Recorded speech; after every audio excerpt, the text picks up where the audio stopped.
Bonjour à tous, soyez les bienvenus dans ce nouveau numéro de Demain à la Une. Au programme cette semaine, la journée nationale de commémoration des mémoires de l'esclavage et de son abolition. Une cérémonie se tiendra ce lundi à Paris. Il y a 20 ans, la loi Taubira condamnait ce système. La traite négrière était alors reconnue comme crime contre l'humanité. Et puis ensuite, coup de projecteur sur ce procès inédit dont le jugement sera rendu ce lundi. Une seule femme face à une quinzaine de multinationales. Elle-même victime de l'agent Orange, un puissant défoliant. Trentonia se bat aussi pour des millions d'autres personnes. L'esclavage, un ordre barbare et injuste. Ce sont des mots prononcés par Emmanuel Macron. C'était en 2019 à l'occasion de la Journée nationale des mémoires de la traite négrière et de son abolition. Ce lundi 10 mai, le chef de l'État présidera une nouvelle cérémonie de commémoration. Et cette année, cette date revêt une dimension encore plus symbolique puisqu'il y a tout juste 20 ans, la loi Taubira était adoptée. Dès lors, l'esclavage était reconnu comme crime contre l'humanité. Pour nous accompagner tout au long de cette première partie d'émission, Hassan Diop est avec nous. Bonjour à vous Hassan. Notre confrère à RFI, vous présentez notamment les éditions d'Afrique Midi le week-end, le samedi et le dimanche sur les ondes d'RFI. Et puis Gauthier Rubinski est aussi avec nous. Merci d'être là Gauthier. Bonjour. Gauthier, vous êtes spécialiste des questions internationales ici à France 24. Vous nous éclairez au quotidien sur des thématiques parfois un peu complexes. Gauthier, je vous donne d'abord la parole à vous. Ces commémorations sont à chaque fois présentées comme un devoir de mémoire. En quoi il est si important et est-ce nécessaire de se souvenir encore et encore ?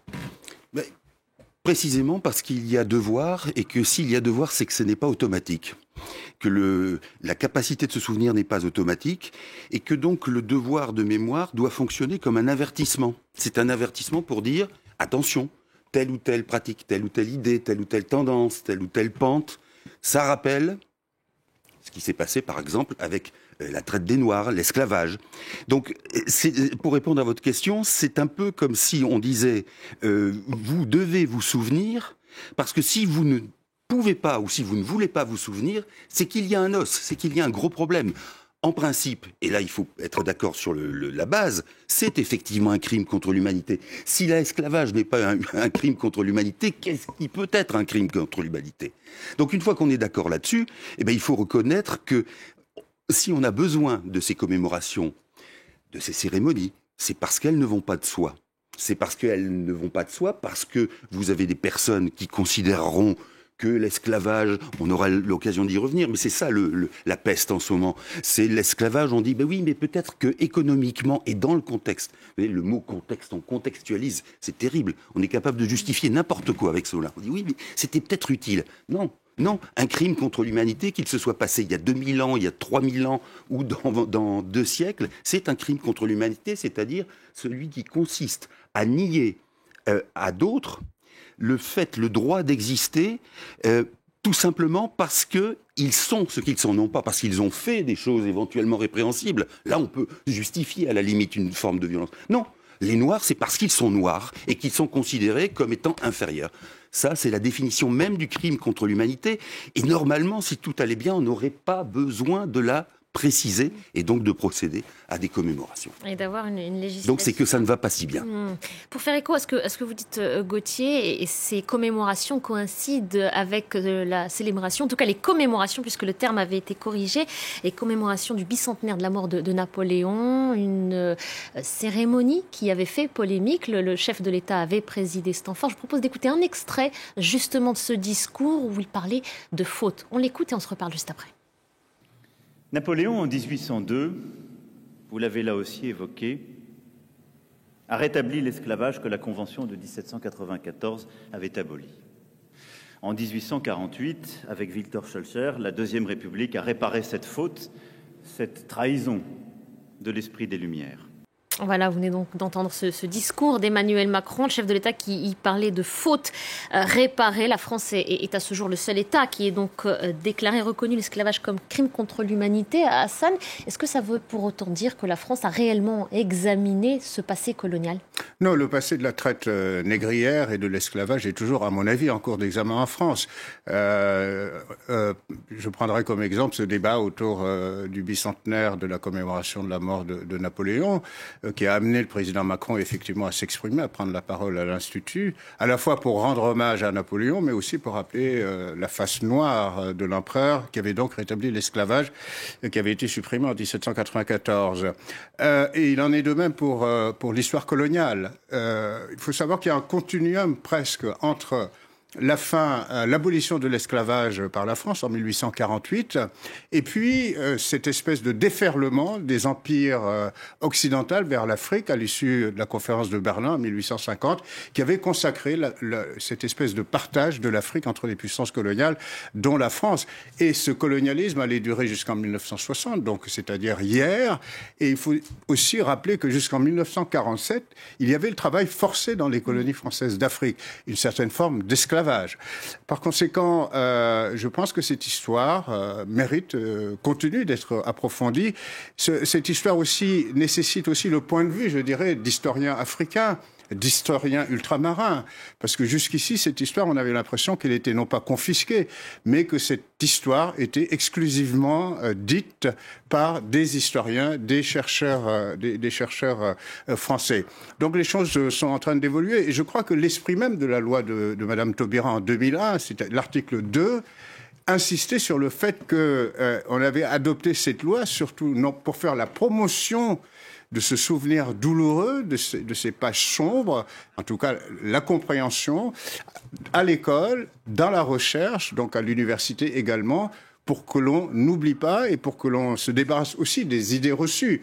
Parce qu'il faut savoir que l'esclavage, le colonialisme ont drainé des points de vue, une espèce de culture de la domination, qu'on le veuille ou pas, de la part des Occidentaux vis-à-vis des Africains, vis-à-vis des Noirs, et que ça perdure d'une certaine manière, et que donc plus que jamais cette histoire de la traite négrière et du colonialisme mérite d'être examinée, d'être approfondie, plutôt que d'être caricaturée, notamment par certains conservateurs, notamment par certains intellectuels dits de droite, qui considèrent qu'aujourd'hui, les auteurs post-coloniaux, les historiens, les chercheurs, sont en train de rabaisser la France et de lui nier ses pages de gloire dans l'histoire mondiale, ce qui est complètement faux. Ce qui veut dire que l'histoire, ce sont des tirs croisés, c'est des points de vue, ce sont des analyses, ce sont aussi des affects et il faut prendre en compte, je dirais, le point de vue quasiment de tout le monde, quoi. Justement, de permettre la liberté d'expression. Mais alors, est-ce que cette histoire, elle est consignée, racontée, enseignée comme elle le devrait? Vous évoquiez Hassan à l'instant, vous parliez d'historiens ultramarins qui doivent être associés à cet examen de l'histoire.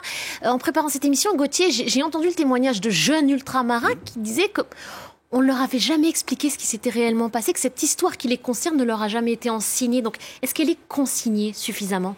Elle est consignée à la française, c'est-à-dire avec une propension une tentation à euphoriser, à rendre euphoriques les choses.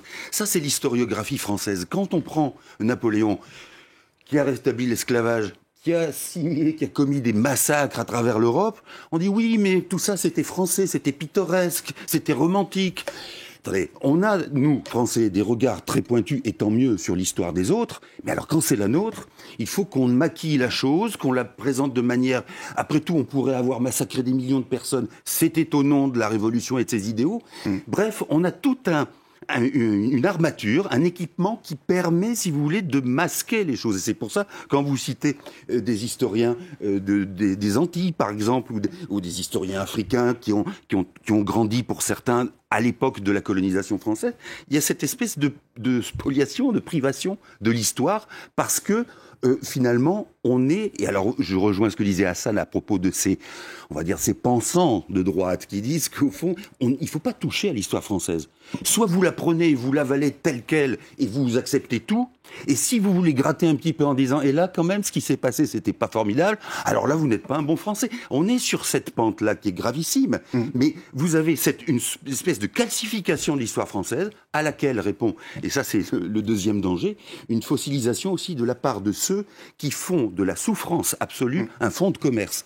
Et le fonds de commerce de la souffrance, ça veut dire que pour des gens qui ont connu, pas individuellement, mais leurs ancêtres, l'esclavage, ça veut dire qu'il n'y a d'existence possible qu'à travers la souffrance. Et ça, c'est terrible, parce que ces gens-là vont tout faire, au fond, pour dire il faut que les Noirs continuent à souffrir, parce qu'au moins, ils représentent la mémoire de la souffrance. Ce qui est indigne, complètement aussi. Donc, vous voyez les deux risques. Calcification à droite et fossilisation du côté de, appelons-les indigénistes, parce qu'ils sont représentés par ce genre d'associations. Vous parlez de mémoire et de souffrance. Il y a eu tout un débat il y a quelque temps, Gauthier Hassane, vous l'avez suivi, sur le fait qu'il fallait déboulonner certaines statues, qu'il fallait changer le nom des rues. Est-ce qu'il faut réellement gommer cette histoire ou est-ce que c'est le contraire? Il faut laisser ces traces-là pour se souvenir, justement. De toute façon, on voudrait effacer ces traces, ces noms, que ces traces resteraient dans l'histoire. Je veux dire, ça ne sert à rien, à mon avis, de déboulonner Colbert, tout simplement parce qu'on rattache le nom de Colbert à ce code noir qui régissait l'esclavage sous Louis XIV. Je pense que dans l'histoire de France, Colbert pèse d'un tout autre poids. En tout cas, d'un spectre beaucoup plus large. Donc, on ne peut pas non plus comme ça choisir dans l'histoire de Colbert ce qu'on veut, ce qui est bon ou ce qui est mauvais. Je pense qu'effectivement, il faut mettre tout sur la table. Or, on n'a pas toujours mis tout sur la table, et loin s'en faut. Encore aujourd'hui, je crois qu'il y a encore des efforts à faire en matière d'études sur l'esclavage, ses conséquences, y compris même de nos jours, je dirais, les traumas que ça continue de créer, sans tomber dans l'illusion qu'il y aura un jour ou l'autre réparation, comme ça a été le cas pour la Shoah, pour les victimes de la Shoah. Mais, et puis il y a une discussion aussi sur le fait qu'il y a certains historiens qui ont contesté l'idée selon laquelle la traite négrière, l'esclavage, ne constituait pas de crime contre l'humanité. C'est Olivier Pétré-Grenouillot qui avait soulevé le débat. Effectivement, ça donnait à réfléchir. Il était de bonne foi. Mais il n'empêche que le débat avait été mis sur la table et ça avait entraîné des pour et des contre, etc. et même clivé certaines positions. Bref, je pense qu'il ne faut pas toujours déboulonner. En revanche, il y a de bons déboulonnages, je pense. Enfin, ça, c'est de mon point de vue. C'est-à-dire, quand on déboulonne... Hassan, si vous voulez bien, on est pris par le voilà, temps. quand on déboulonne des généraux sudistes aux États-Unis, ça vaut le coup. Quand on déboulonne Cecil Rhodes devant l'université du Cap, Cecil Rhodes, fondateur de la De Beers, qui a été l'un des pionniers de l'apartheid, je trouve ça normal. Mais on ne peut pas tout déboulonner. Ce sera le mot de la fin. Merci beaucoup, Hassane. Merci Hassane Diop de nous avoir accompagnés. Merci Gauthier. Merci à vous de votre fidélité. On marque une pause. On se retrouve dans quelques instants.